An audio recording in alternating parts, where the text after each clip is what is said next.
Hello students, स्वागत है अपने चैनल एपी स्टडी प्रो में। जैसा कि आज आप लोग बोर्ड पे देख रहे हैं, आज हम लोग डिस्कस करने वाले हैं केमिस्ट्री का पहला अध्याय रासायनिक अभिक्रियाएं एवं समीकरण। ठीक है, तो ये बोर्ड की दृष्टि से बहुत ही इम्पोर्टेंट चैप्टर होता है। इसमें आपके 4 से 5 अंक पूछ देते हैं, और अगर आप लोग ध्यान से देखेंगे तो इस चैप्टर को हम ऐसे पढ़ाएंगे कि आप लोग को इसको दोबारा याद करने की ज़रूरत ही नहीं पड़े, और उसको बस ध्यान से देखेंगे तो पूरा थियरी हम आज को याद कर देंगे। आपका पार्ट 1 पे एकदम कमांड बन जाएगा, एकदम अच्छे से लगेगा कि नहीं, हाँ पार्ट 1 हमको याद है, फिर दूसरा तैयारी करना है।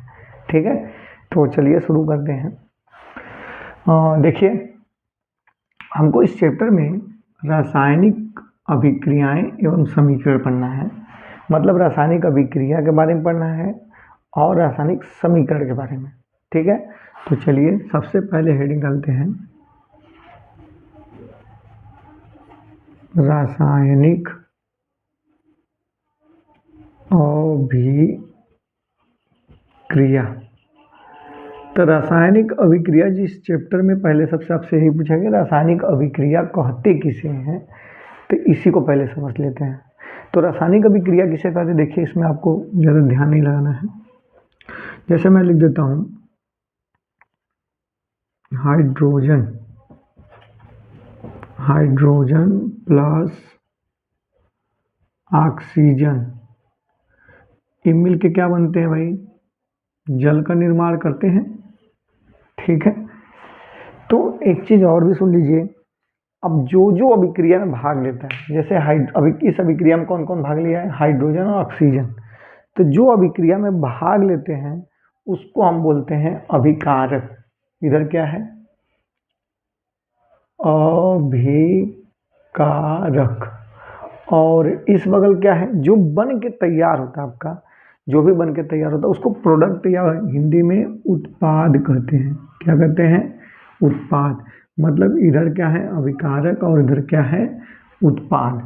ठीक है, इसको थोड़ा बढ़िया से लिख दें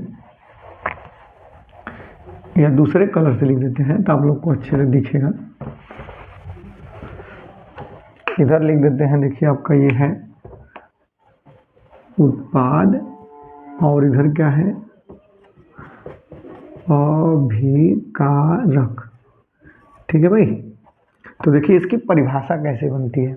एक तो ये बात समझ लीजिए पहले, अभिकारक किसे कहते हैं, जो अभिक्रिया में भाग लेता है उसे अभिकारक कहते हैं। जो अभिक्रिया बन के तैयार होता है तो उसको हम उत्पाद कहते हैं। तो अब यहाँ में देखिए इसकी परिभाषा रासायनिक अभिक्रिया की, जब 2 या 2 से अधिक अभिकारक आपस में संयोग करके जुड़ करके एक नए उत्पाद का निर्माण करते हैं उसे हम रासायनिक अभिक्रिया कहते हैं। देखिए परिभाषा बहुत सिंपल है, ज़्यादा कठिन है नहीं। क्या बोला है, फिर से बात समझ लीजिए। जब 2 या 2 से अधिक अभिकारक, इस बगल अभिकारक होते हैं तो 2 रहे चाहे 2 से अधिक रहे, दोनों मिलकर या उससे सब मिलकर के एक नए उत्पाद का निर्माण करते हैं, उसे क्या कहते हैं, रासायनिक अभिक्रिया। समझ में भाई। तो दो कितना सिंपल था। रासायनिक अभिक्रिया किसे कहते हैं, जब 2 या 2 से अधिक अभिकारक आपस में संयोग करके एकल उत्पाद का निर्माण करते हैं उसे रासायनिक अभिक्रिया कहते हैं। अब दूसरा चीज आपको पढ़ना है रासायनिक समीकरण। तो रासायनिक समीकरण किसे कहते हैं, जो बच्चे इसको समझ गए ये एकदम और आसान है। देखिए बस, इसको बोलते हैं रासायनिक, इसका परिभाषा, रासायनिक अभिक्रिया को संक्षेप में लिखना ही रासायनिक समीकरण कहलाता है। ये जो रासायनिक अभिक्रियाएं हैं, जैसे ये लिखा हाइड्रोजन, ऑक्सीजन, जल। तो हाइड्रोजन का सिंबल क्या होता है, H। ऑक्सीजन का सिंबल क्या होता है, O। जल का सिंबल क्या होता है, H2O। तो इसी को बस संक्षेप में लिखना ही क्या कहलाएगा, आपका रासायनिक समीकरण। अब ये हम कैसे लिखें भाई, हाइड्रोजन को H2 क्यों लिखें, क्योंकि देखिए ये जो हाइड्रोजन है ये अणु के रूप में, गैस है तो गैस हमेशा अणु के रूप में रहता है, तो इसलिए हाइड्रोजन H अकेले ना के H2 में रहता है। ऑक्सीजन भी गैस है तो ये अणु के रूप में रहेगा O2। देखिए H2O2, और दोनों मिल करके H2O बनाते हैं। अब एक सबसे बड़ी जो इसमें है, 2-3 क्वेश्चन तो ऐसे ही पूछ देता है कि रासायनिक अभिक्रिया को संतुलित कीजिए। तो इसको संतुलित कैसे करते हैं? संतुलित देखिए कैसे करते हैं। अगर कोई भी अभिक्रिया देखिए दिया रहता है, उसको संतुलित करने के लिए बस एक नियम करिए, दोनों तरफ तत्व को बराबर कर दीजिए। जैसे ये बगल 2 हाइड्रोजन है, ये बगल 2 हाइड्रोजन बराबर ठीक है, ये बगल 2 ऑक्सीजन है, इस बगल का ऑक्सीजन है, एक ही है।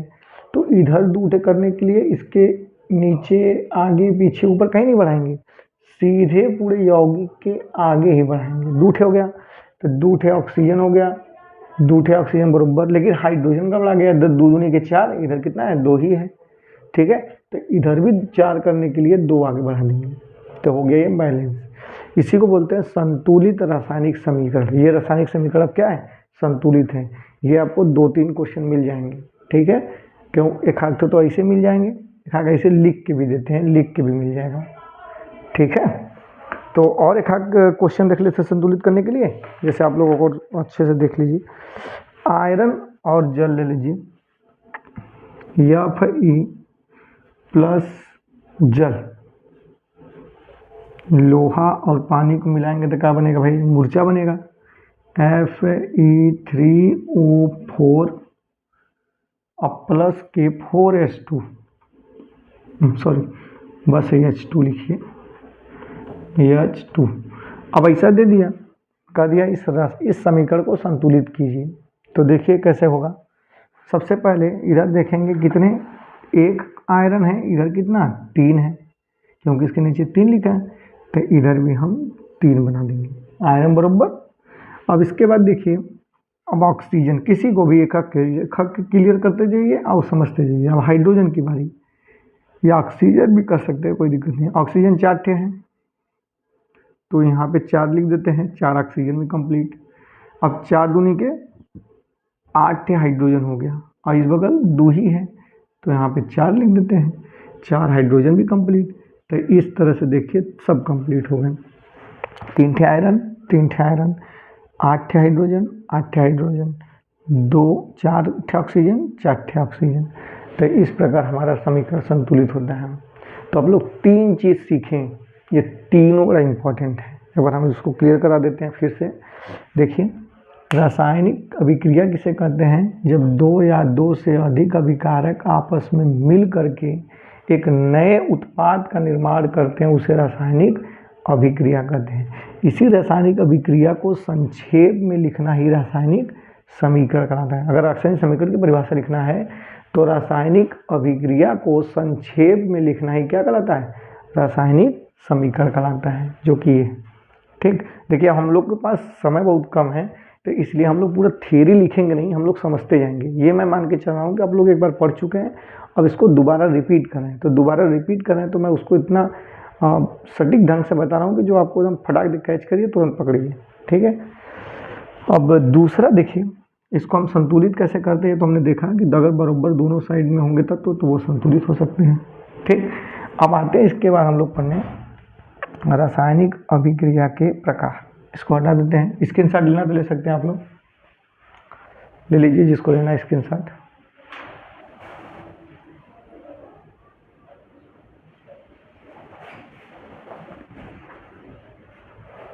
अब हम लोग पढ़ेंगे रासायनिक अभिक्रिया के प्रकार। देखिए, ये बड़ा इंपॉर्टेंट है, पूछ देता है। अगर 5 नंबर का डायरेक्ट पूछेगा तो ऐसे पूछेगा, रासायनिक अभिक्रिया किसे कहते हैं तथा इनके प्रकार का उल्लेख कीजिए। पूरा एक ही क्वेश्चन पूछ दिया, पूरा 5 नंबर का। तो उसको देखिए, तो रासायनिक अभिक्रिया के प्रकार, रासायनिक अभिक्रिया के प्रकार। तो रासायनिक अभिक्रिया निम्नलिखित 5 प्रकार के होते हैं। पहला कौन है आपका? संयोजन, या इसी को योगात्मक नाम से भी जानते हैं, योगात्मक अभिक्रिया। दूसरा वियोजन, वियोजन या इसी को विखंडन भी बोलते हैं, विखंडन अभिक्रिया। तीसरा आपका है प्रतिस्थापन प्रतिस्थापन या इसी को विस्थापन भी बोल देते हैं, अभिक्रिया तीसरा। चौथा आपका है द्विविस्थापन,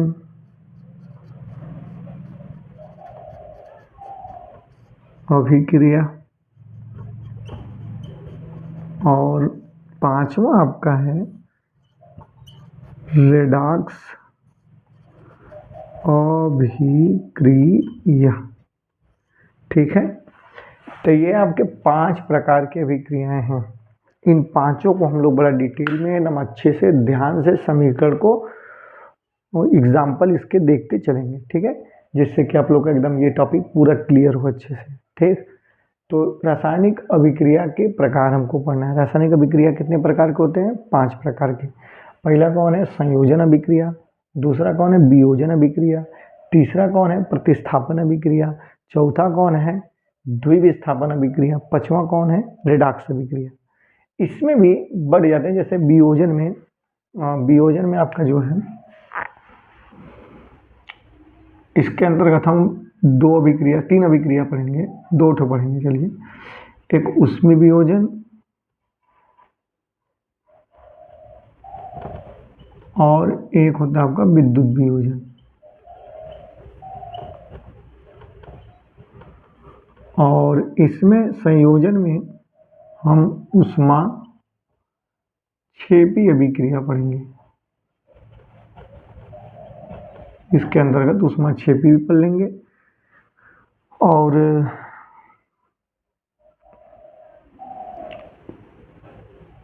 ठीक, और इसी में एक और अभिक्रिया आपका है ऊष्माक्षेपी के बाद ऊष्माशोषी अभिक्रिया। ऊष्माशोषी अभिक्रिया ये आपका आता है इसी के अंतर्गत, किसमें? वियोजन के अंतर्गत। ठीक है, तो ये मतलब 4 प्रकार के अलग से इसी के मतलब पार्ट हैं, और ये 4 आपके मेन हैं। ठीक है, तो शुरू करें। एकदम बढ़िया से देख लीजिए, सब लोग तैयार हो जाइए, क्योंकि बहुत ही इम्पोर्टेंट ये चीज़ है। इसको आप लोग इतना अच्छे से पढ़िए कि इसमें समीकरण लिखना हो तो भी, एक मतलब एग्जाम्पल लिखना हो तो भी अच्छा से दे सकें। ठीक है, तैयार है? तो चलिए, अब देखिए, इसमें बारी बारी से हम लोग पढ़ेंगे। सबसे पहले देखेंगे संयोजन अभिक्रिया। इसको हटा देते हैं। आप लोग को जहाँ लगे कि स्क्रीनशॉट ले लेना चाहिए वहाँ पे ले सकते हैं। अब संयोजन अभिक्रिया, देखिए, जो रासायनिक अभिक्रिया था उसी को ही संयोजन अभिक्रिया नाम दे दिया गया। इसमें क्या होता है? जब 2 या 2 से अधिक अभिकारक आपस में, संयोजन का मतलब संयोग होना। ठीक है, अब ले लीजिए मैग्नीशियम, ले लीजिए,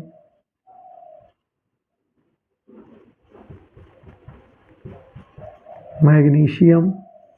मैं इसको अब शॉर्ट में लिखता हूँ क्योंकि वो अभिक्रिया आप लोग देख लिए थे। ठीक, अब क्योंकि उसको देख लिए थे तब हम लोग धीरे धीरे अब आएंगे भाई अपने शॉर्ट के रूप में। ठीक है, चलिए, संयोजन अभिक्रिया में देखिए, इसमें आप लोग जो उसमें पहला वाला एग्जांपल लिए थे वो भी लिख सकते हैं। हाइड्रोजन प्लस ऑक्सीजन इधर बन के आता आपका H2O। बैलेंस कर लीजिए, यहाँ पे 2 2 और ये 2 है। ये देखिए, 2 दूनी की 4, 2 दूनी की 4, 2 ऑक्सीजन 2 ऑक्सीजन। ठीक है, बैलेंस है। तो इसकी परिभाषा देखिए कैसे बोलेंगे। जब 2 या 2 से अधिक अभिकारक आपस में संयोजन है तो संयोग करके एकल उत्पाद का निर्माण करते हैं, उसे संयोजन अभिक्रिया कहते हैं। संयोज मतलब होता है जुड़ना, संयोग मतलब जुड़ना होता है। तो यहाँ पे देखिए 2 लोग हैं, आपस में जुड़ गए, जुड़ के एक तत्व बना दिए, एक यौगिक। तो यह बोल रहा है कि जब 2 या 2 से अधिक अभिकारक आपस में संयोग होकर एकल उत्पाद का निर्माण करते हैं, उसे क्या कहते हैं? संयोजन या योगात्मक अभिक्रिया। देखिए, नाम से भी देखिए, संयोग मतलब जुड़ना, योगात्मक मतलब भी जुड़ना। ठीक है, और ये चीज जान लीजिए, इसका गुण अलग है, इसका गुण अलग है, लेकिन जब दोनों मिलेंगे कि नए गुण वाले पदार्थ का उपयोग मतलब उत्पाद बनाएंगे। ठीक है, तो संयोजन अभिक्रिया समझ में आया? जब दो या दो से अधिक अभिकारक आपस में संयोग करके एकल उत्पाद का निर्माण करते हैं उसे संयोजन अभिक्रिया कहते हैं। एग्जाम्पल में आप लोग बहुत सारा लिख सकते हैं, जैसे आपका हो गया हाइड्रोजन ऑक्सीजन वाला, और भी लिख सकते हैं कार्बन प्लस ऑक्सीजन, तो आपका बन जाएगा CO2 बैलेंस है। ठीक है, तो इस प्रकार आप बहुत सारे एग्जाम्पल लिख सकते हैं। इसका स्क्रीनशॉट लेना तो ले लीजिए, क्योंकि अब हम चलेंगे किस पे, वियोजन अभिक्रिया पे। अब देखिए वियोजन अभिक्रिया, इसको हटाएं। वियोजन अभिक्रिया किसे कहते हैं? योगात्मक की जगह दूसरा परिणाम को वियोजन अभिक्रिया। दूसरा क्या भाई? वियोजन अभिक्रिया। वियोजन को ही विखंडन नाम से जानते हैं, ये भी जान लीजिए। विखंडन का मतलब टूटना होता है। तो इसमें क्या होता है कि कोई उत्पाद रहता है वो टूट करके दो या दो से अधिक में विभक्त हो जाता है, तो उसी को बोलते हैं विखंडन। एक एग्जाम्पल के माध्यम से समझते हैं। जैसे किसका एग्जाम्पल ले लेते हैं, आपका आयरन FeSO4 आयरन सल्फेट है। ये टूट करके फेरिक ऑक्साइड बनाता है Fe2O3 plus SO2 plus SO3। ठीक है, तो इसको बैलेंस कर लीजिए, यहाँ पे 2 लिख दीजिए। देखिए अब बैलेंस है। ठीक, अब इसका नाम है फेरस सल्फेट और इसका नाम है फेरिक सल्फेट। देखो इसमें होता क्या है, पहले ध्यान से परिभाषा इसकी समझिए। वियोजन अभिक्रिया में जब एकल अभिकर्मक अभिक्रिया के दौरान टूट करके दो या दो से अधिक उत्पादों में विभक्त हो जाता है उसे हम लोग बोलते हैं वियोजन अभिक्रिया। वियोजन का अर्थ होता है टूटना। कोई चीज टूट करके, एक के था टूट करके मजे का बन गया।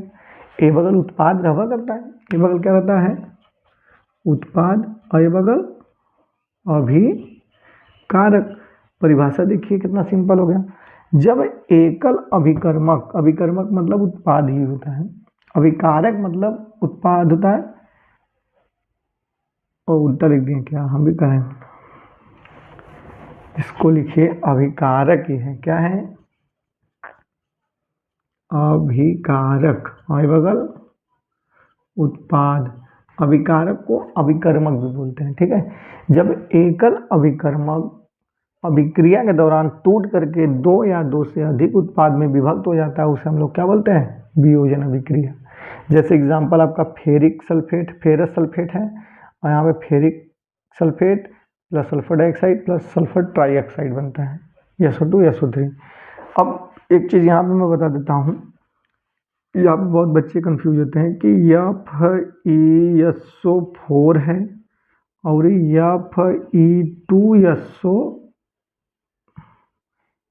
Fe2O3 है। यहाँ पे इसको लिखा गया है फेरस और यहाँ पे इसको लिखा गया है फेरिक। ऐसा क्यों? तो ऐसा इसलिए क्योंकि जब आयरन के ऊपर 2 ठे आयन रहता है तो वो फेरस कहलाता है, जब इसी के ऊपर 3 ठे आयन आ जाता है तो वो फेरिक कहलाता है। तो यहाँ पे देखिए आयरन के ऊपर 2 ठे, क्योंकि सल्फेट का भी 2 होता है, आयरन का भी 2 कट के या FeSO4। इसमें देखिए इसकी वैलेंसी इसके ऊपर इसकी 3, इसकी 2, तो ये 3 वैलेंसी वाला है, तो इसलिए इसको बोलते हैं फेरिक, और ये 2 वैलेंसी वाला इसलिए इसको बोलते हैं फेरस। ठीक है, तो ये नाम में गड़बड़ी मत करिए आप लोग लिखने में इसके, क्योंकि एक फेरिक सल्फेट है एक फेरस सल्फेट है। ठीक है भाई, चलिए वियोजन अभिक्रिया इसका एग्जाम्पल देख लीजिए। अब वियोजन अभिक्रिया में एक और देख लीजिए, कैल्शियम कार्बोनेट है CaCO3, ये आपका कैल्शियम कार्बोनेट इसका नाम है, क्या नाम है, कैल्शियम कार्बोनेट। जब कैल्शियम कार्बोनेट को हम लोग गर्म करेंगे, क्या करेंगे भाई, इसको उष्मा देंगे। जब उष्मा हम देते हैं तो इसमें होता क्या है, ये कैल्शियम ऑक्साइड अब प्लस कट बचा रखे CO, फिर CO3 CO2 कार्बन डाइऑक्साइड बनता है, इसको बोलते हैं कैल्शियम ऑक्साइड, कैल्शियम ऑक्साइड। अच्छा देखिए भाई, कैल्शियम कार्बोनेट आपका है CaCO3। अब इसको जब तुम गरमाए, उष्मा दिए, जब उष्मा दोगे तो ये क्या हो जाएगा, ये टूटेगा, टूट करके, देखो वियोजन अभिक्रिया है ना, तो टूट करके दो उत्पाद में विभक्त हो गया, एक खे बना कैल्शियम ऑक्साइड, एक खे बना कैल्शियम कार्बन डाइऑक्साइड, मतलब कार्बन डाइऑक्साइड, कैल्शियम नहीं सॉरी कार्बन डाइऑक्साइड। तो देखिए उष्मा देने के बाद ये टूट गया, तो इसको भी तो वियोजन अभिक्रिया कहेंगे। ठीक है, तो इसका स्क्रीनशॉट ले लीजिए वियोजन अभिक्रिया की। ठीक, अब देखिए इस वियोजन अभिक्रिया में हमने बताया था कि इसमें भी आपको 3 ठो पढ़ना है। कौन कौन पढ़ना है भाई, देखिए वियोजन अभिक्रिया में आपका पहले तो पढ़ना, वियोजन अभिक्रिया 2 प्रकार से होते हैं, एक ताप के और विद्युत से भी। ताप से होते हैं और कैसे, तापीय वियोजन। तापीय वियोजन मतलब कि इसको हमको ताप देना पड़ेगा, हीट देना पड़ेगा, मतलब वह अभिक्रिया जो ताप देने पे टूट जाता है उसे क्या कहते हैं, तापीय वियोजन। ठीक है, तो तापीय वियोजन में आपका ये भी एग्जाम्पल हो सकता था, कैल्शियम कार्बोनेट वाला CaCO3, इसको हम लोग उष्मा दिए, CaO कैल्शियम ऑक्साइड बना, CO2 बना, तो ये भी आपका तापीय वियोजन। ऐसा वियोजन जिसको तोड़ने के लिए उष्मा की आवश्यकता पड़ती है, ताप देने पे वियोजित हो जाता है, उसे क्या कहते हैं, तापीय वियोजन। अब विद्युत वियोजन क्या होता है, विद्युत वियोजन, देखो इसमें वियोजित होने के लिए विद्युत की आवश्यकता पड़ती है। इसका एक वो देख लीजिए आप लोग, प्रयोग देख लीजिए विद्युत वियोजन का। इसमें क्या करिए, प्लास्टिक का मग लीजिए, इस प्लास्टिक के मग में 2 इलेक्ट्रोड लगा दीजिएगा। ठीक है भाई, इन दोनों इलेक्ट्रोड को 6 वोल्ट की बैटरी से कनेक्ट करा दीजिए, 6 वोल्ट की बैटरी से, और इसके ऊपर एक उल्टी परख नली रख दीजिएगा। ठीक, और एक तो आपका ऋणावेश, एक के धनावेश होगा करेगा। तो इसको ना पूरा इलेक्ट्रोड को आपको करना क्या है, परख नली में डुबा के रखना है। जो इलेक्ट्रोड है आपका उसको परख नली में डुबा के रखना है। मैं बना देता हूँ आपको दिखे अच्छे से। ये देखिए इलेक्ट्रोड है, इसको हमने क्या किया है, परख नली में डुबा के रखा है, और उसके ऊपर से इलेक्ट्रोडों, जैसे ये 2 इलेक्ट्रोड हैं, इसको हमने पानी में डुबा दिया। अब इसके ऊपर से ऐसे परख नली से ढक दीजिए। जब ढकेंगे तो कोई देखो पानी में अगर कोई चीज़ ना होगा तो ऊपर खाली रहता है, तो ऊपर खाली रहता है, कुछ दूर तक पानी पहुँच जाता है। देखिए ऊपर थोड़ा थोड़ा खाली, थोड़ा हम वो बढ़ा के बना देते हैं जिससे आप लोग को क्लियर दिखे, थोड़ा थोड़ा खाली है। फिर जैसे इसमें हम विद्युत धारा प्रवाहित करेंगे, तो अच्छा एक बात बताइए, जो ऋण आवेशित प्लेट है, जल है H2O, तो हाइड्रोजन प्लस होता है, ऑक्सीजन माइनस होता है, तो ये प्लस वाला तुरंत ऋण के पास जाएगा, तो ऋण आवेश प्लेट पे चपक के यहाँ पे बुलबुला देके ऊपर गैस की तरह यहाँ पे जमा हो जाएगा। और धन आवेश से ये ऋण आवेश जुड़ेगा, फटाक ने यहाँ पे जा करके ऑक्सीजन, यहाँ पे O2 हो जाएगा, यहाँ पे H2 हो जाएगा। तो देखिए नीचे क्या था आपका, H2O जल था, जब हमने इसको विद्युत धारा दिया तो तोड़ के H2 और O2 में अलग कर दिया, तो इसी को बोलते हैं तब विद्युत वियोजन। क्या बोलते हैं, विद्युत वियोजन। ठीक है, स्क्रीनशॉट लेना तो ले लीजिए। ऐसी अभिक्रिया जिसको विद्युत द्वारा वियोजित किया जाता है उसे क्या कहते हैं, विद्युत वियोजन। और एक होता है सूर्य के प्रकाश की उपस्थिति में अभिक्रिया वियोजित होती है, उसको भी तापीय वियोजन के अंतर्गत लेते हैं। सॉरी, तापीय वियोजन। तापीय वियोजन, तापीय वियोजन देखिए वही सिल्वर क्लोराइड वाला होता है। ये हम ले लेते हैं AgCl। AgCl जब इसको हम लोग ताप देंगे, ताप मतलब सूर्य का प्रकाश, सूर्य के प्रकाश में इसको हम रख देते हैं तो ये क्या हो जाएगा, एल्युमिनियम क्लोराइड जो है वियोजित होकर के सिल्वर क्लोराइड वियोजित होकर सिल्वर और क्लोरीन गैस इसमें से मुक्त होने लगेगी। तो इसको बैलेंस करना तो आगे 2 लिख दीजिए, यहाँ भी 2 लिख दीजिए। तो मतलब कि जब हम देखो किसी ग्लास में या कटोरी में रख दीजिए, कटोरी में जब हम रख देते हैं कौन चीज़, AgCl रख देते हैं सिल्वर क्लोराइड, और इसमें सूर्य की रोशनी में रख देंगे ना, तो इसमें सूर्य की रोशनी जब पड़ेगी तो इसमें से क्लोरीन गैस क्या हो जाएगा, क्लोरीन गैस मुक्त हो जाएगा। तो ये कौन सी वियोजन हो गया, तापीय वियोजन। ताप के द्वारा जो वियोजित होता है उसे तापीय वियोजन, उष्मा के द्वारा जो वियोजित होता है उसमें वियोजन, विद्युत के द्वारा जो वियोजित होता है उसे विद्युत वियोजन। तो वियोजन कितने प्रकार से, 3 प्रकार से होता है, विद्युत, ताप, उष्मा। ये बात समझे।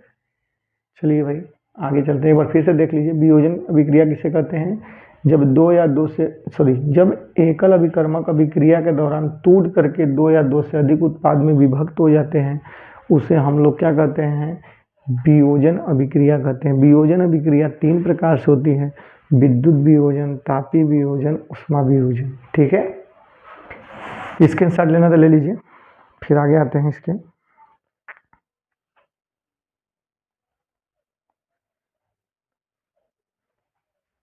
चलिए इसको हटाते हैं, 2 हो गया आपका। अब एक बच्चा है कौन, तीसरा, प्रतिस्थापन अभिक्रिया। प्रतिस्थापन अभिक्रिया देखिए क्या होता है भाई, ये बड़ा इंपॉर्टेंट रहता है प्रतिस्थापन अभिक्रिया, ये पूछ देता है उसमें बहुविकल्पी में, ऑब्जेक्टिव में। तीसरा जो है आपका प्रतिस्थापन अभिक्रिया। प्रतिस्थापन अभिक्रिया, अच्छा नाम से देखिए लग रहा है प्रतिस्थापन मतलब कोई चीज़ प्रतिस्थापित कर रहा है, जैसे ये है, ठीक है, ये ढक्कन है और ये मार्कर है, मार्कर से ढक्कन जुड़ा है। अब देखिए हमारा हाथ तो इससे मजबूत है, इसको प्रतिस्थापित कर दिया, यहाँ से इस बगल प्रतिस्थापित कर दिया, तो ये मजबूत है, इसका जगह कौन ले लिया, ये। तो इसी तरह इसमें भी होता है रिएक्शन में। देखिए रिएक्शन प्रतिस्थापन अभिक्रिया में, जैसे मैं ले लेता हूँ जिंक सल्फेट ZnSO4 और प्लस इसमें हम करा देते हैं अभिक्रिया किससे, कापर का करा देते हैं, कापर का।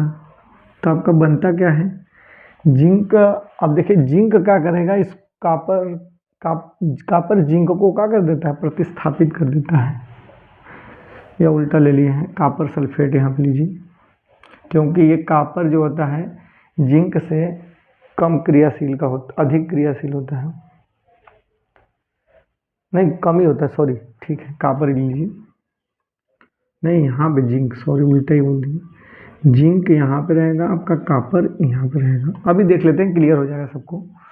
अब देखिए कापर होता है, जिंक का होता है, ये मजबूत होता है कापर से, ये अधिक क्रियाशील होता है, तो ये करेगा क्या, इसको हटा करके अपने बैठ जाएगा, तो यहाँ पर हो जाएगा ZnSO4 प्लस Cu, कापर।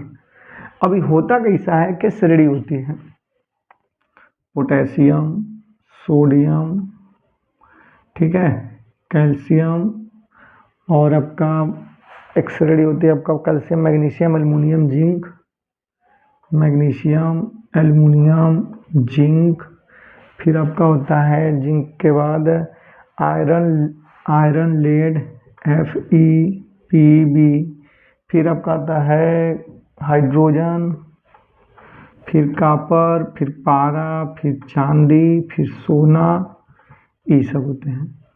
तो ये देखिए सक्रियता श्रेणी है, अब इस चैप्टर में आप लोग पढ़ेंगे जब जब हम सक्रियता श्रेणी में नीचे से ऊपर जाते हैं तब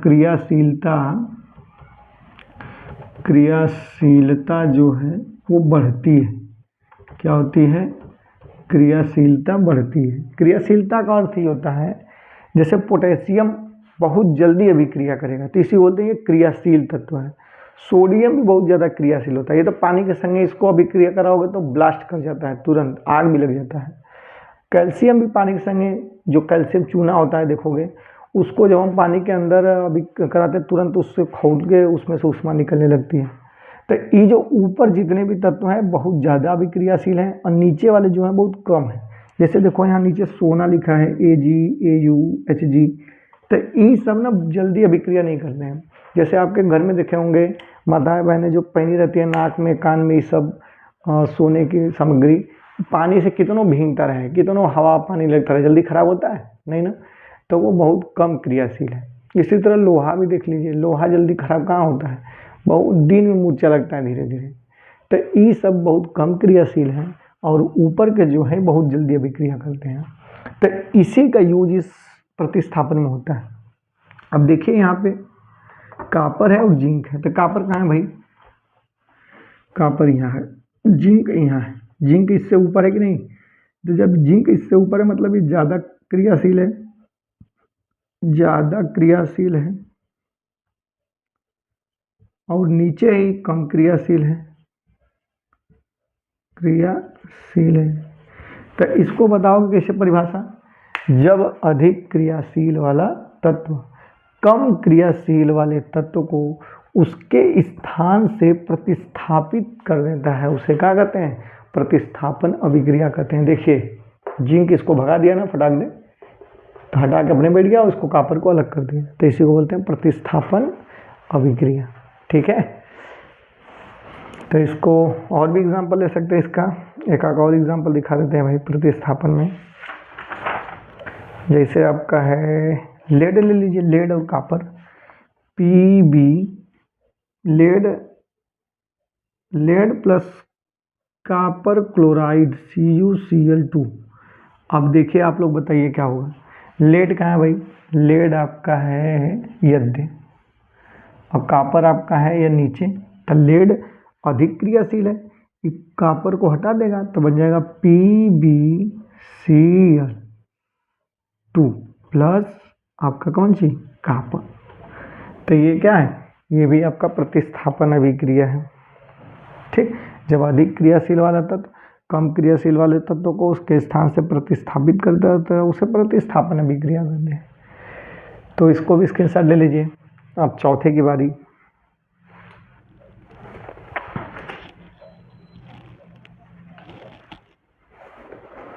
तो देखिए अब द्विविस्थापन अभिक्रिया हम लोग सीखेंगे, इसको हटाते हैं। समझ में आ रहा है ना आप लोग को? ऐसा ही बने रहिए, आखिरी तक बने रहिए। इस चैप्टर को हम आज सीख के चलेंगे एकदम बढ़िया सा। फिर आप लोग एक बार अपने से उसको क्लियर कर लीजिएगा रफ पे, अपने से कि हाँ भाई ये प्रतिस्थापन अभिक्रिया ये सब। प्रतिस्थापन के बाद आता है चौथा नंबर द्विविस्थापन अभिक्रिया। चौथा आपका आता है द्विविस्थापन अभिक्रिया। द्विविस्थापन अभिक्रिया का होता है भाई, तो इसको भी एक रिएक्शन के माध्यम से सीखते हैं। जैसे एक रिएक्शन लेते हैं Na2SO4 सोडियम सल्फेट ले लेते हैं और फिर उसके बाद बेरियम क्लोराइड ले लेते हैं प्लस BaCl2 बेरियम क्लोराइड। ठीक है, अब इधर क्या बनेगा आपका? अब देखिए परिभाषा से सीखें। इसमें आप देखेंगे जो Na है इस सोडियम प्लस होता है, SO4 माइनस होता है, इसमें बेरियम प्लस होता है, Cl जो होता है वो माइनस होता है। तो इसमें आयन होते हैं, देखिए यहाँ भी आयन है, ये भी आयन है, ये भी आयन है, ये भी आयन है। तो अब परिभाषा इसकी कैसे बनेगी ये सीखते हैं। ऐसी विक्रिया जिसमें आयनों का अदला बदली हो, ये धन आयन है, ये भी धन आयन है, ये अपना दोनों स्थान एक्सचेंज कर लेते हैं, तो उसी को बोलते हैं द्विविस्थापन अभिक्रिया, तो यहाँ पे बनेगा BaSO4, ठीक है, BaSO4 प्लस NaCl और आगे 2 लगा देते हैं। ऐसा क्यों हुआ भाई, देख लीजिए ऐसे कैसे बनता है वो भी देख लीजिए। अच्छा एक बात बताइए, ये बेरियम है और ये सल्फेट है, सल्फेट की वैलेंसी 2, बेरियम की वैलेंसी 2, जब दोनों आपस में जुड़ेंगे बैलेंसी बराबर होता है तो कट जाता है, तो इसलिए BaSO4 बन जाएगा। और यहाँ पे देखिए सॉरी और इसकी देखिए सोडियम की जो वैलेंसी होती है +1 होती है और क्लोरीन की जो होती है वो क्लोरीन की भी 1 ही होती है, ठीक। तो ये जब दोनों जुड़ेंगे तो NaCl बनेगा। यहाँ पे जो 2 था वो 2 कहाँ आ जाएगा, आगे आ जाएगा, तब ने जाके यहाँ पे देखिए क्लोरीन 2 होगा, यहाँ पे 1 है ना, तो इसलिए 2 आगे आ जाता है। यहाँ पे देखिए 2 आगे आ गया, 2 Na है तो 2 Na, ठीक। अब इसकी परिभाषा एक बार सुन लीजिए अच्छे से। ऐसी अभिक्रिया जिसमें आयनों का अदला बदली होता है उसे द्विविस्थापन अभिक्रिया कहते हैं। आयन आपस में एक्सचेंज हो जाते हैं, ठीक है, तो द्विविस्थापन अभिक्रिया इसी बोलते हैं। इसका एग्जाम्पल लेना तो लिख लीजिए। अब देखिए आता है आपका रेडॉक्स अभिक्रिया, पांचवा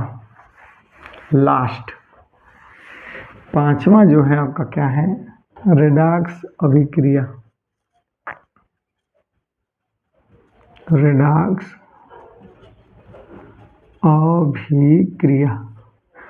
देखिए रेडॉक्स अभिक्रिया पढ़ने से पहले हम लोग उपचयन और अपचयन अति आवश्यक हो जाता है पढ़ना। उपचयन और एक है अपचयन। अब उपचयन क्या होता है, ऐसी अभिक्रिया जिसमें ऑक्सीजन की वृद्धि या हाइड्रोजन की कमी होती है उसे उपचयन अभिक्रिया। ऐसी अभिक्रिया जिसमें ऑक्सीजन की कमी या हाइड्रोजन की वृद्धि होती है उसे अपचयन कहते हैं। इसका एग्जाम्पल देख लीजिए। ऑक्सीजन की वृद्धि का अर्थ मतलब उसमें ऑक्सीजन की बढ़ोतरी हो। जैसे एक एग्जाम्पल है, कॉपर प्लस ऑक्सीजन मिलके बन जाएगा CuO, कॉपर ऑक्साइड, ठीक है। अब यहाँ पे देखिए 2 ऑक्सीजन है तो यहाँ पे भी 2 कर दीजिए और इसके आगे भी 2। अब यहाँ पे आप देखेंगे तो इस कॉपर के पास एक भी ऑक्सीजन था नहीं था, लेकिन अब ऑक्सीजन से जुड़ने के बाद अभिक्रिया के बाद यहाँ पे कॉपर के पास 2 ऑक्सीजन आ जाते हैं। तो जब आ गया मतलब ऑक्सीजन की वृद्धि हुई, तो ऑक्सीजन की वृद्धि हुई इसी को बोलते हैं उपचयन। अब इस वाले में देखिए इसी का उल्टा कर दीजिए। जैसे हम कॉपर ऑक्साइड ले लेते हैं और इसको हीट करेंगे तो कॉपर प्लस ऑक्सीजन में टूट जाएगा, तो बैलेंस ही कर लीजिए 2-2। तो यहाँ पे देखेंगे इस कॉपर के पास ऑक्सीजन था लेकिन अभिक्रिया के बाद ऑक्सीजन इसका गायब हो गया, तो इसी को बोलते हैं हम लोग क्या, अपचयन अभिक्रिया। शॉर्ट में देखिए, ऐसी अभिक्रिया जिसमें ऑक्सीजन की वृद्धि या हाइड्रोजन की कमी हो, दोनों में से कोई भी केस हो सकता है, तो उसे हम लोग उपचयन कहते हैं। ऐसी अभिक्रिया जिसमें ऑक्सीजन की कमी या हाइड्रोजन की वृद्धि हो उसे क्या कहते हैं, अपचयन अभिक्रिया, ठीक है। तो अब इन दोनों के बाद एक अभिक्रिया आता है,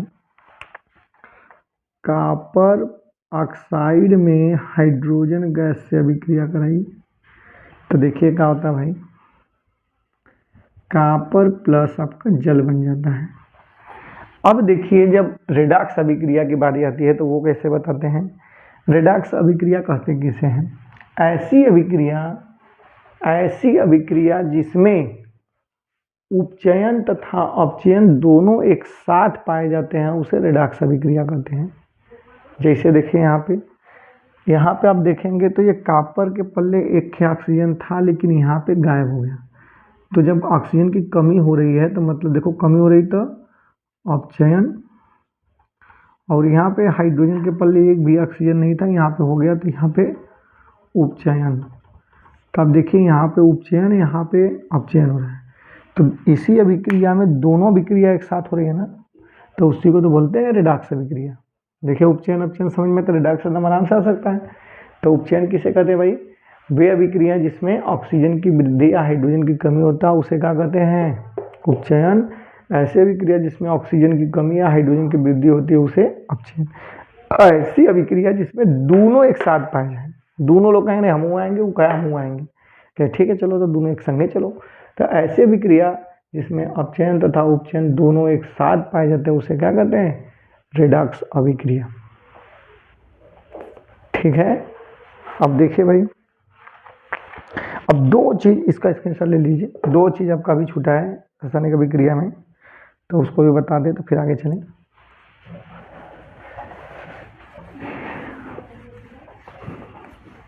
अब रासायनिक अभिक्रिया के प्रकार में आपको पढ़ना है ऊष्मा शोषी तथा ऊष्मा क्षेपी अभिक्रिया। ऊष्मा शोषी एक होता है, ऊष्मा क्षेपी एक ले लीजिए, और एक पढ़ना है आपको ऊष्मा शोषी अभिक्रिया। ऊष्मा शोषी अभिक्रिया। देखिए ऊष्मा क्षेपी अभिक्रिया, क्षेपी मतलब होता है कि फेंकना या बाहर निकलना। तो देखिए ऊष्मा क्षेपी अभिक्रिया की पहले एग्जांपल बताने से पहले एक रिएक्शन बता देते हैं। CaO प्लस आपका जल ले लीजिए, अब बन जाता है CaOH का होल ट्वाइस। अभी होता क्या अभी देख लीजिए हम, और इसमें से ऊष्मा मजे मजे का निकलेगी, बड़ी हीट। ठीक, परिभाषा इसकी सुनिए। ऐसी अभिक्रिया जिसमें उत्पाद के साथ साथ ऊष्मा भी बाहर निकलती हो उसे ऊष्मा क्षेपी अभिक्रिया कहते हैं। देखिए उत्पाद तो बन रहा है लेकिन ऊष्मा भी बाहर निकल रही है। ये तीर जब मैं ऊपर बना रहा हूँ मतलब कि वाष्प के रूप में ऊष्मा बाहर निकल रही है। ठीक है, तो ये देखिए क्या है, चूना है, पत्थर वाला CaO। जो चूना पत्थर वाला नहीं होता ना, पहाड़ की तरह होता है, पत्थर वाला कठोर होता है, मारोगे तो सर भी फूट जाएगा आप लोग का। तो इसमें जब जल मिलाते हैं, जब जल मिलाएंगे तो ये दोनों अभिक्रिया करके CaOH का होल ट्वाइस बना देते हैं। ये बूझा चूना होता है। देखो ये पत्थर चूना है, पत्थर चूना, और ये बूझा चूना। ठीक है, ये पत्थर चूना पहले इस्तेमाल करते थे लोग घरों को पेंट करने में। ये क्या होता, पत्थर की तरह होता था, लोग लाते थे दुकान से, उसको किसी नाद उद में या बर्तन वर्तन में रख के, नाद में रखते थे, बर्तन में रखते तो बर्तन टेढ़ा जाता, बिगड़ जाता।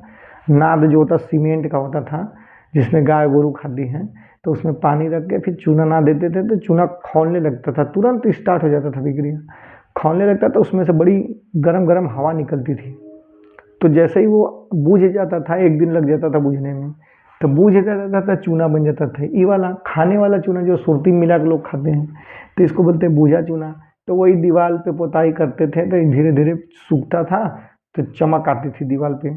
अब इसका ज़माना नहीं है, अब तो पुट्टी लोग इस्तेमाल करते हैं, पीओपी एक से एक पेंट आ गया अब तो बढ़िया बढ़िया। तो ये देखिए चूने वाले पत्थर का जल से अभिक्रिया करा दिए तो आपका बूझा चूना बना और ऊष्मा इसमें से निकली, तो इसे बोलते हैं ऊष्मा शोषी अभिक्रिया। और छिपी ऊष्मा शोषी क्या होता है, AgCl2 ले लीजिए, एल्युमिनियम क्लोराइड। इसको जब हम ऊष्मा देंगे, बाहर से ऊष्मा इसको देना पड़ेगा, दोगे तो ये टूट जाता है Ag प्लस Cl2 में।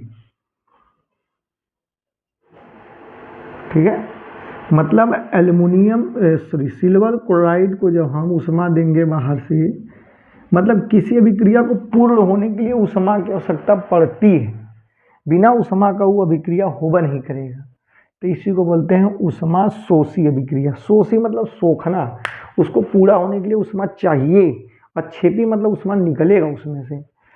दोनों परिभाषा एक बार सुन लीजिए। ऐसे अभिक्रिया जिसको जो पूर्ण होने, ऐसे अभिक्रिया जिसमें उत्पाद के साथ साथ ऊष्मा भी बाहर निकलता है उसे ऊष्मा क्षेपी अभिक्रिया। ऐसी अभिक्रिया जिसको पूर्ण होने के लिए ऊष्मा की आवश्यकता पड़ती है उसे ऊष्मा शोषी अभिक्रिया कहते हैं। ठीक है, तो यहाँ तक आपका क्या समाप्त होता है, रासायनिक अभिक्रिया के प्रकार। रासायनिक हमने क्या क्या पढ़ा, रासायनिक अभिक्रिया किसे कहते हैं, रासायनिक समीकरण किसे कहते हैं, रासायनिक समीकरण को संतुलित कैसे करते हैं, रासायनिक अभिक्रिया कितने प्रकार के होते हैं, ये भी देखे बारी बारी से। अब हम लोग पढ़ेंगे इसका दैनिक जीवन में प्रभाव क्या होता है। ठीक है, दैनिक जीवन में जो इसका प्रभाव कहाँ कहाँ होता है दिखाते हैं।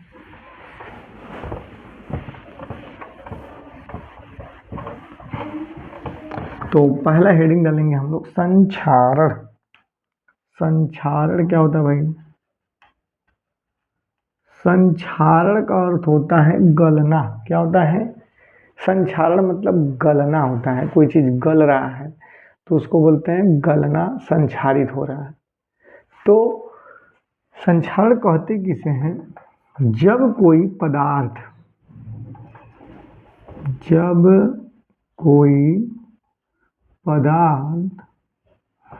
वायु तथा नमी के संपर्क में आने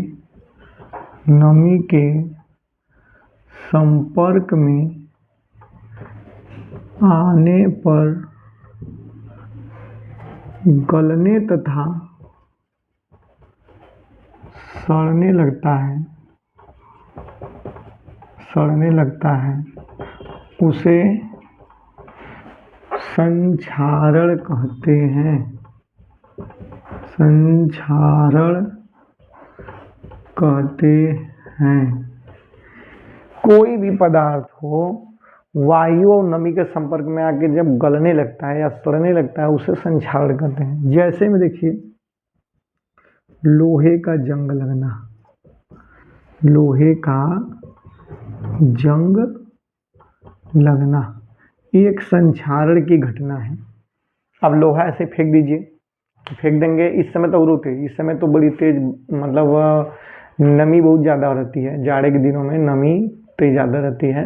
तो अगर आप लोहे ऐसे बाहर फेंक देंगे तो ओस लग जाएगा, उसमें पानी हो जाएगा, हवा नमक संपर्क में आके देखोगे तो उस पर मूर्छा लगना शुरू हो जाएगा, उसी को हम बोलते हैं जंग।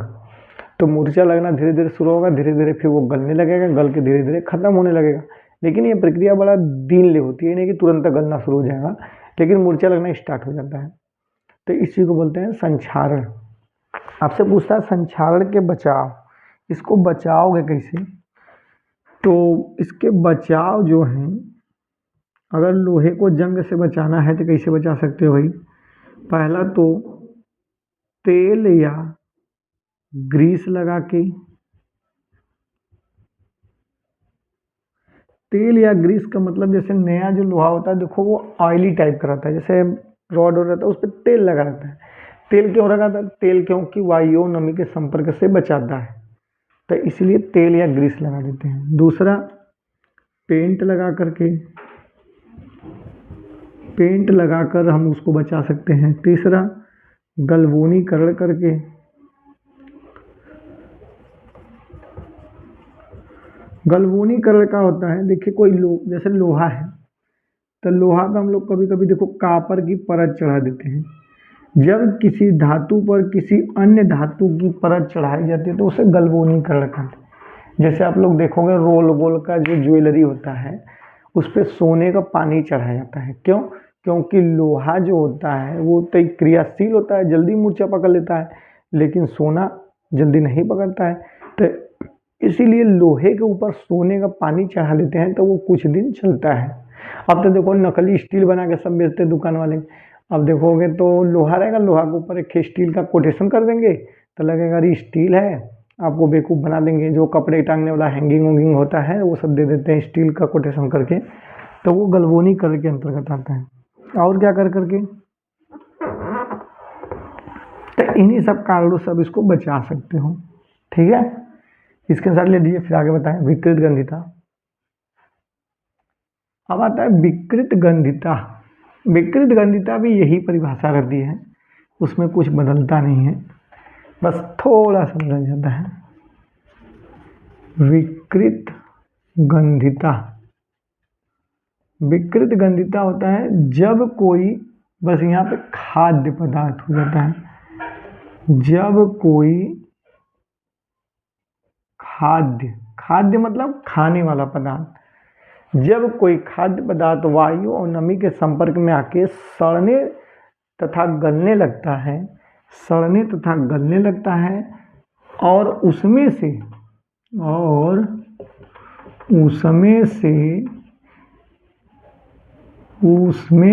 से एक विशेष प्रकार की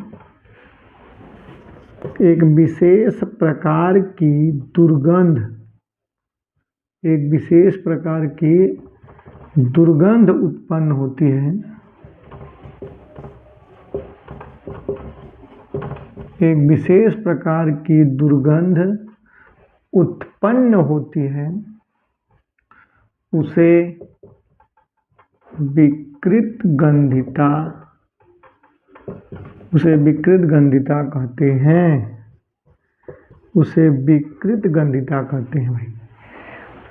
अब देखिए खाद्य पदार्थ यहाँ पे लिख दिया, वहाँ पे लिखा था पदार्थ, यहाँ पे लिखा खाद्य पदार्थ, तो यही अंतर उसमें। खाद्य पदार्थ मतलब खाने वाला पदार्थ। जब कोई खाद्य पदार्थ वायु और नमी के संपर्क में आके सड़ने तथा गलने लगता है, उसमें से विशेष प्रकार की दुर्गंध उत्पन्न होती है, उससे हम लोग विकृत गंधिता कहते हैं। सिंपल भाषा में समझिए, जैसे खाना है, अब खाना को रख दीजिए बना के, तो एक दिन बाद देखेंगे तो खाना महकने लगेगा और उसमें से सड़ जाएगा, तो उसमें से दुर्गंध भी उत्पन्न होगी, तो वो विकृत गंधिता हो गया। कोई भी चीज़ है, खाने वाला सामान अगर सही रख दोगे तो जल्दी सड़ जाता है। खाने वाली चीज़ के देखेंगे तो एक्सपायरी डेट होती है कि इतना दिन बाद नहीं खाना चाहिए, ये जो भी रहता है चीज़, वो उसमें से दुर्गंध आने लगता है, तो उसी को हम लोग बोलते हैं विकृत गंधिता। अब इसके बचाव क्या है, इसको बचाया कैसे जा सकता है, इसको हम लोग बचा सकते हैं भाई, पहला फ्रीज में रख के, फ्रीज में रख कर देखेंगे, खाना वाना बना के अगर आप फ्रीज में रख दोगे तो 24 घंटा चल जाता है, 2 दिन 3 दिन, लेकिन हमेशा के लिए नहीं बचा सकते कि बड़ी दिन तक बचा दें। दूसरी बात, वायु रहित बर्तन में रख के, वायु रहित बर्तन में रख के, बर्तन में रखकर, वायु रहित बर्तन का अर्थ ये है कि ऐसा बर्तन है जिसमें हवा ना हो। इस समय देखोगे फूड पैकेजिंग जो होता है, अखरोट हो गया, और अखरोट फोड़ करके उसको ना एक प्लास्टिक में देखोगे दुकानदार वाले भर देते हैं, ऐसे प्लास्टिक में भर के इसमें का कुल हवा बाहर निकाल लेते हैं, इसको पैक कर देते हैं। उसमें का जब सब हवा निकल गया बाहर, तो हवा तो है नहीं, तो नमी किसके साथ संपर्क करेगा, हवा के साथ है नहीं, तो जल्दी वो खराब नहीं होता, होगा लेकिन जल्दी नहीं होता है। तो वायु रहित बर्तन में भी रख के हम लोग बचा सकते हैं। तो ये 2 प्रकार से हम लोग इसको बचा सकते हैं, ठीक है भाई। तो इसी को बोलते हैं विकृत गंधिता। कभी कभी ये क्वेश्चन पूछता है कि जो चिप्स होता है, खाद्य पदार्थ वाले पैकेटों में कौन सी गैस भरी होती है, जैसे चिप्स सूप्स कुरकुरे उरकुरे का पैकेट होता है, तो आप देखोगे तो उसमें कोई गैस एक भरी होती है, वही पूछता है कौन सा गैस भरा होता है, तो उसमें N2 गैस भरा होता है, नाइट्रोजन गैस। तो नाइट्रोजन गैस क्यों भरा होता है, नाइट्रोजन गैस का काम ये है ना, कोई भी अभिक्रिया हो रही है तो उसको स्लो कर देता है, धीरे धीरे होने देता है, तो इसीलिए उसको नाइट्रोजन गैस उसमें भर देते हैं। जैसे चिप्स हैं, चिप्स के पैकेट में देखोगे जो नाइट्रोजन गैस भरा रहता है, जो फूला रहता है वो नाइट्रोजन गैस रहता है, लेकिन दुकानदार वाले कहते हैं कि अरे हवा खाओगे क्या कि हवा वाला ले रहे हो, लेकिन आप लोग जब भी लीजिए हवा वाला लीजिए, क्योंकि उसमें हवा जो रहता है नाइट्रोजन गैस रहता है, और वो चिप्स को जल्दी सड़ने से बचाता है, और अगर उसमें हवा नहीं है तो समझ लो कि वो धीरे धीरे खराब हो रहा है, तो वही खा के लोगों को फूड पॉइजनिंग होता है, बीमार होते हैं। तो इसलिए खाद्य पदार्थ में आप चिप्स कुरकुरे पैकेट जो उसको चेक करिए कि उसमें हवा है कि नहीं, तभी लीजिए, वरना उसको नहीं लेना चाहिए। तो यही पूछता आपसे कि खाद्य पदार्थों के पैकेटों में कौन से गैस भरे होते हैं, तो कौन सा ना gas, N2 gas, nitrogen gas, ठीक है। तो आशा करते हैं आप लोग को समझ में आया होगा सारा चैप्टर। ये आपका चैप्टर समाप्त होता है पार्ट 1, ठीक है। हमने क्या क्या पढ़ा एक बार हम रिकॉल करा देते हैं। रासायनिक समीकरण किसे कहते हैं, रासायनिक अभिक्रिया किसे कहते हैं, रासायनिक समीकरण किसे कहते हैं, उसे संतुलित कैसे करते हैं ये भी देखा। रासायनिक अभिक्रिया के प्रकार 5 प्रकार के हमने देखा, फिर संक्षारण और विकृत गंधिता, ठीक है। तो आशा करते हैं आप लोग को समझ में आया होगा। इसको अच्छे से एकदम ध्यान से, अगर नहीं समझ में और रिपीट करिए उसको, फिर एक बार अपने से पूरा कॉपी पे उसको ऐसे रफ ड्राई करिए कि हमने क्या क्या सीखा। सबकी परिभाषा अपने आप एकदम मंथन हो जाएगा, पाठ 1 भुलाओगे नहीं, ठीक है। धन्यवाद वीडियो देखने के लिए, और अच्छा लगा तो अपने दोस्तों को भी शेयर करिए, जिससे वो भी उनका भी फायदा हो। सबको शेयर करिए, धन्यवाद।